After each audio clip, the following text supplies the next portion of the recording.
6월 22일 목요일 KNN 뉴스입니다. 자식을 버린 생모가 실종된 아들의 사망보험금을 타겠다며 54년 만에 나타나 소송을 제기했습니다. 현행법에 따라 1심 재판부는 생모의 손을 들어줬는데요. 법 개정에 대한 요구가 빗발치고 있는 가운데 진행 중인 항소심 결과에 관심이 쏠리고 있습니다. 황보람 기자입니다. 2년 전 경남 거제 앞바다에서 발생한 어선 침몰 사고입니다. 이 사고로 한 명이 숨지고 2명이 실종됐습니다. 실종자 가운데 한 명인 김종환 씨는 2살 때 생모가 집을 떠났습니다.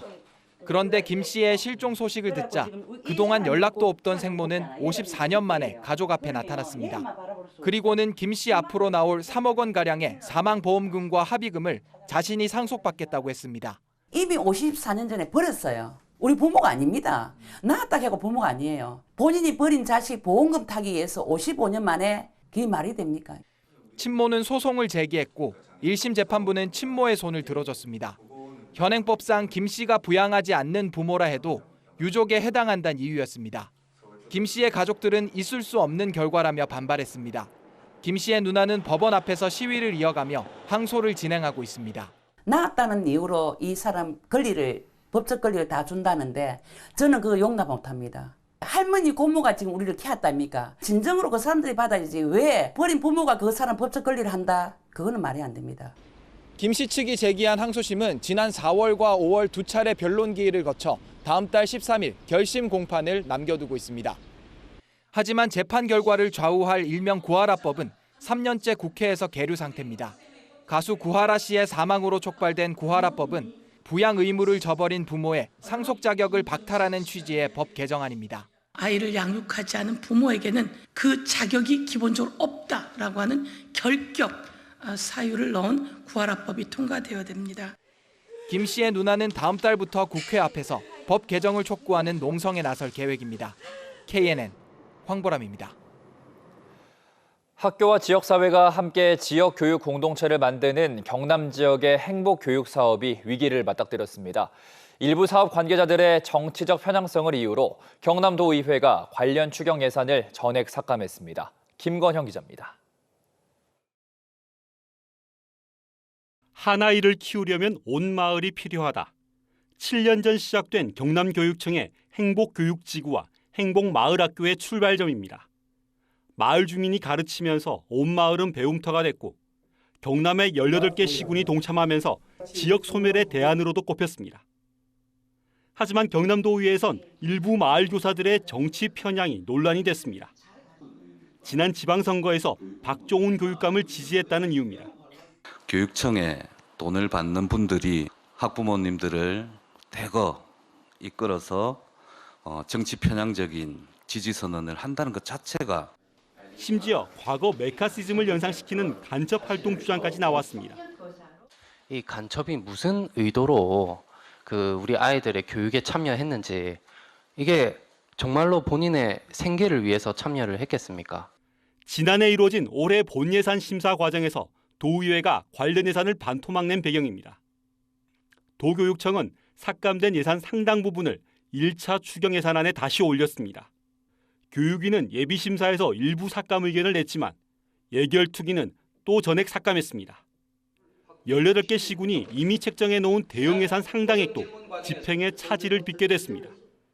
조금씩 확대되어 온 행복교육지구 사업이 이제 의회의 반대로 종료되기에 이르는 점에 대해서 유감을 표하지 않을 수 없습니다. 빈대를 잡으려다 초과 상관을 태울까 걱정스럽습니다. 국내임 도의원들 사이에서도 아이들의 교육 활동까지 차질을 줄 수 있는 무리한 삭감이었다는 지적이 나오는 배경입니다. KNN 김건영입니다. 서울 등 수도권에서 진료를 받는 부산 경남 환자가 1년에 140만 명이 넘습니다. 환자 역외 유출이 지역 의료계의 가장 큰 고민인 가운데 지역 병원들이 자체 제작한 온라인 콘텐츠로 타 지역 환자를 끌어들이며 새 활로를 찾고 있습니다. 박명선 기자가 보도합니다. 지역 의료계의 가장 큰 고민은 환자의 역외 유출입니다. 한 해 부산 57만여 명, 경남은 86만여 명의 환자가 서울 등 수도권에서 진료를 받습니다. 역외로 유출된 진료비만 2조 2천억 원이 넘습니다. 부산의 한 이비인후과. 귀와 코 수술을 위주로 하는 이 병원은 한 달에 한 차례 유튜브 의료 콘텐츠를 만듭니다. 의료 정보를 쉽고 편안하게 전달하는 것이 목적인데 무엇보다 환자들의 반응이 좋습니다. 이제 환자분들이 어느 정도 선지식을 가지고 오시면 저희가 이제 거기에 대해서 더 심층적인 진료를 짧은 시간에 많이 해드릴 수 있고 거기에 대해서 환자분들도 더 이해도가 올라가기 때문에. 또 다른 정형외과에서도 유튜브 촬영이 한창입니다. 이 병원도 최근 환자들과 소통을 활발히 하고 있는데 구독자 수는 6만여 명을 넘었고 150만 조회수를 기록한 인기 컨텐츠도 있습니다. 보통 병원에서는 대기만 30분, 진료는 3분 만에 끝나는 경우가 많았지만 진료실에서 환자들에게 설명하기 어려웠던 부분까지 전달하면서 큰 인기를 끌고 있습니다. 특히 부산 경남 지역 이외 다른 지역의 환자들이 크게 늘었습니다. 소통을 기반으로 해서 의학 정보를 전달하고요. 너무 딱딱하기보다는 약간의 엔터테이너먼트 같은 요소를 섞기도 하는데 아무래도 그걸 보고 환자들이 많이 편안해 하시는 것 같아요. 그래서 생각보다 이게 부울경을 떠나서 다른 지역에서도 많이 방문해 주시고 있습니다. 또 지역에 유력 의료 채널이 운영하는 온라인 컨텐츠도 인기를 얻고 있습니다. 환자 유출은 막고 타 지역 환자는 끌어들이기 위한 지역 의료계의 활로찾기가 계속되고 있습니다. 중점적으로 봐서야 되는 KNN 박명선입니다.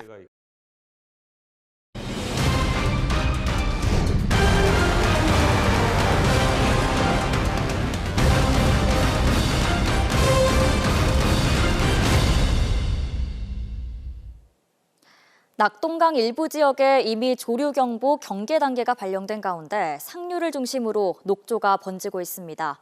아직 본격적인 더위가 시작되지도 않은 상황이라서 올해 녹조도 심상치 않아 보이는데요. 김동환 기자가 녹조가 점차 확산되고 있는 낙동강을 찾아가 봤습니다. 낙동강 합천 창녕보입니다. 상류에서 내려오는 강물을 가로막은 보를 기준으로 물 빛깔 차이가 뚜렷합니다. 수문에 막혀 상류의 고인물은 초록빛이 선명합니다. 강 가장자리는 더욱 진한 녹색을 띠고 있습니다. 강 기슭을 따라 초록빛 녹조띠가 번지고 있습니다. 수질도 점점 더 탁해지고 있습니다. 걸쭉한 건더기까지 생겼습니다.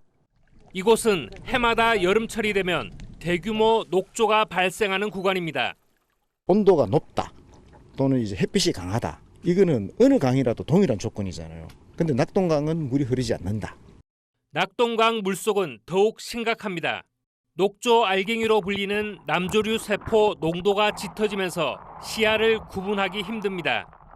본격적인 더위가 찾아오고 수온이 올라갈수록 유해 남조류는 자연스럽게 대량 증식합니다. 지금 이제 합천보가 심해요. 여기서 배양된 녹조가 결국은 감당을 못해서 문을 열면은 함안보로 가겠죠. 그럼 함안보가 감당이 안 되면은 부산 경남으로 더 흘러가겠죠. 현재 낙동강 7서 지점에는 조류경보 관심 단계가 발령된 지 2주 만에 경계 단계로 격상됐습니다. 이달 말까지 낙동강 유역의 하루 최고 기온이 33도까지 올라갈 것으로 예상되는 가운데 올해도 최악의 녹조 사태는 피하기 어려워 보입니다. KNN 김동환입니다. 프랑스 파리에서 공식 리셉션이 마무리되면서 숨가빴던 엑스포 유치전은 한 고비를 넘겼습니다.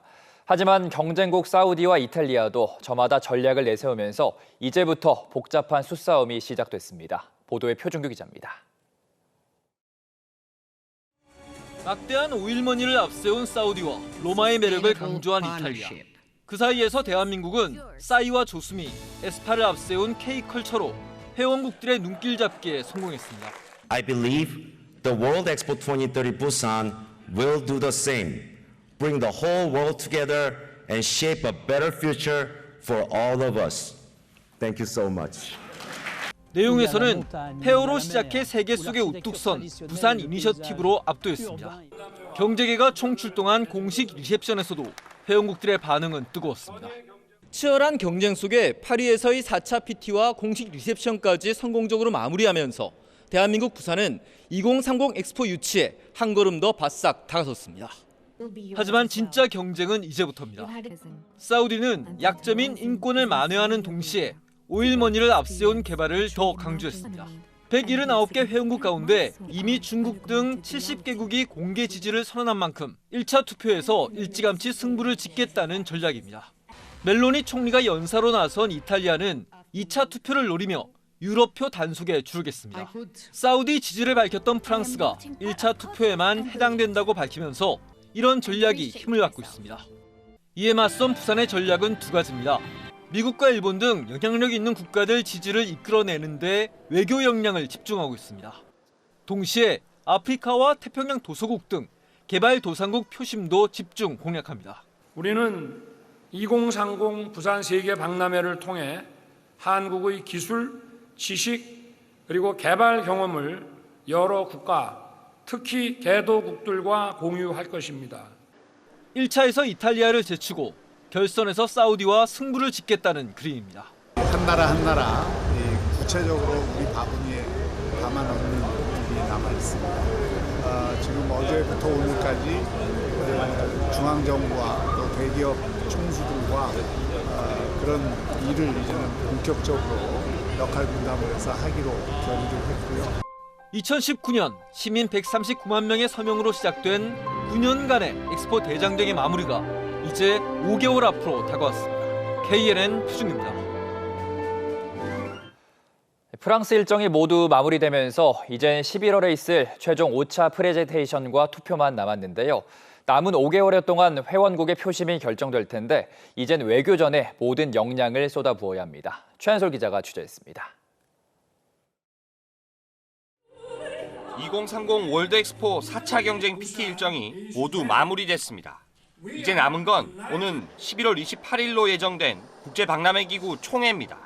이날 최종 5차 PT와 투표가 모두 진행됩니다. 때문에 회원국들의 표심은 최종 PT 전에 결정될 가능성이 높습니다. 이제 남은 5개월 동안은 그야말로 외교적 교섭전이 벌어질 전망인데요. 우리 정부와 부산시 또한 회원국들을 대상으로 총력을 다한다는 계획입니다. 윤석열 대통령은 파리에 이어 곧바로 베트남을 2박 3일 국빈 방문합니다. 이 자리에서도 엑스포 교섭은 이어질 전망입니다. 박형준 시장도 곧바로 비행기를 갈아타고 슬로베니아와 영국을 찾습니다. 곧바로 유럽 회원국 공략에 나선 겁니다. 정부는 모든 외교 라인을 총동원한다는 계획입니다. 아직 방문해야 하는 국가들이 많이 있습니다. 또 아직 방안을 접수해야 하는 외국 대표단들도 많이 있습니다. 우리는 모든 외교 행사를 지지 확보의 분수령으로. 한편 이번 파리 엑스포 유치 활동 중에 값진 경제협력 성과도 거뒀습니다. 르노그룹이 부산에 연간 20만 대의 전기차 생산 시설을 짓겠다는 약속을 받아냈습니다. 부동층 국가들을 잡기 위해서는 가덕도 신공항이라든지 북한 재개발 지역 부분에 어떤 진척이 상당 부분 이루어져야 되지 않겠나 하는 생각이 들고요. 공공 외교적 활동도 매우 필요하다고 봅니다. 최선의 외교전과 부산을 향한 발빠르고 확실한 지원이 필요해졌습니다. KNN 최한솔입니다. 한낮에 음주운전을 한 20대 남성이 10km 추격전 끝에 경찰에 붙잡혔습니다. 경찰은 지난달 28일 오전 11시 40분쯤 음주운전을 하다 경찰 검문에 불응하고 부산 우동에서 대연동 황령터널까지 도주한 20대 A씨를 10km 추격 끝에 붙잡았습니다. 체포 당시 A씨의 혈중 알코올 농도는 면허 취소 수준의 만취 상태였으며 도주 과정에서 이륜차와 순찰차를 들이받는 사고를 냈습니다. 이틀 전 170여 명이 대피하는 소동이 벌어진 부산 해운대 호텔 화재는 지하 6층 주차장에 쌓여있던 폐기물에서 시작된 걸로 확인됐습니다. 합동 감식 결과 불이 시작된 지하 6층은 매트리스 등이 쌓인 폐기물 적치장으로 쓰였고 전체 4분의 1 이상 차 있었던 걸로 드러났습니다. 소방은 화재 당시 화재 경보나 대피 방송이 적절히 이루어졌는지와 함께 정확한 화재 원인 등을 조사할 계획입니다. 일본의 원전 오염수 방류를 앞두고 수산물에 대한 불안감이 커진 가운데 조승환 해양수산부 장관이 오늘 부산 자갈치 시장을 찾았습니다. 조 장관은 자갈치 상인과 손님들에게 오염수를 방류해도 국내 수산물엔 문제가 없다며 강화된 방사능 검사로 안전한 먹거리를 만들겠다고 강조했습니다. 또 부산 경남을 비롯한 전국 수협 단체장들도 지역별 대표 수산물을 함께 시식하며 국내 수산물의 안전성을 홍보했습니다. 최신 인테리어 트렌드를 읽을 수 있는 부산 홈테이블 데코페어가 오늘 부산 백스코에서 개막했습니다. 나흘 동안 열리는 이번 전시회에는 홈스타일링에 걸맞은 다양한 가구와 각종 인테리어 제품들이 소개됩니다. 또 도자기 명인이 참가한 도자관과 예술 작품이 전시되는 갤러리관 등도 함께 운영됩니다. 지역의 대표 디자인 전시회인 부산 디자인위크가 오늘부터 나흘 동안 부산 백스코에서 열립니다. 이번 전시회는 패션과 제품, ESG 등 4개의 핵심 디자인을 주제로 부산 경남을 비롯한 150여 개 디자인 업체가 참가합니다. 또 이탈리아 건축거장 이코 밀리오레와 심준용 카카오 스타일 디자인 총괄 등 디자인 분야 전문가의 특강도 진행됩니다.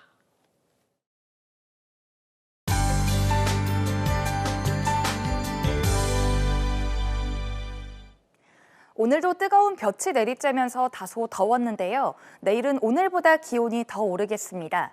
내일 부산의 낮 기온은 27도, 밀양은 32도까지 오르는 등 이 내륙을 중심으로 30도로 웃돌면서 더 덥겠습니다. 또 구름 사이로 자외선도 무척 강하겠습니다. 외출하실 때는 자외선 차단을 꼼꼼히 잘 해주시기 바랍니다. 내일도 부산과 경남 모두 공기는 깨끗하겠는데요. 다만 경남은 오후에 오존 농도가 높아지겠습니다.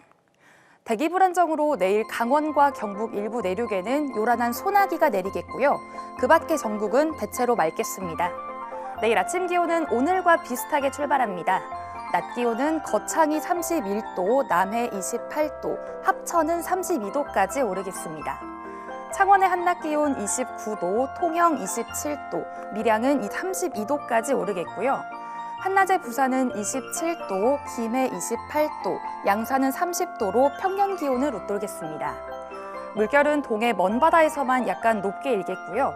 당분간 남해상에는 바다 안개가 짙겠습니다. 또 내일까지 동해안에는 너울성 파도에 주의하셔야겠습니다. 일요일부터는 제주도를 시작으로 본격적인 장맛비가 내리겠는데요. 습도가 높아서 후텁지근한 날들이 이어지겠습니다. 날씨였습니다.